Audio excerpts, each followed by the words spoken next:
ஒரு இரவு, ஒரு தரிசனம், ஒரு நினைவு நம்மளோட முழு வாழ்க்கையவே மாற்றும் அப்படின்னா அந்த இரவு தான் மகா சிவராத்திரி.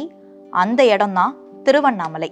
சிவனுக்குரிய விரதங்கள்லேயே ரொம்ப முக்கியமான விரதம் எது அப்படின்னா மகா சிவராத்திரி தான். நம்ம அன்போட வணங்கினாலும் சரி, இல்ல வெறுமன தரிசிச்சாலும் சரி, சிவனோட அருள் அந்த நாள்ல கண்டிப்பா கிடைக்கும். சிவபெருமான் நெருப்பாக தோன்றிய இடம்தான் திருவண்ணாமலை.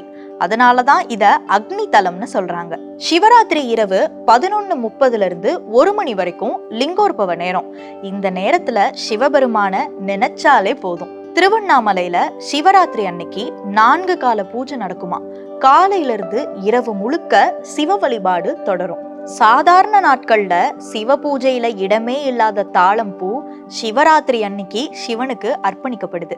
இந்த மகா சிவராத்திரி ஒரு நாள் மட்டும் இல்ல, நம்ம எல்லாருக்குமே ஒரு பெரிய வாய்ப்பு. திருவண்ணாமலைக்கு சென்று நம்ம எல்லாருமே சிவனை தரிசிப்போம். ஓம் நம சிவாய.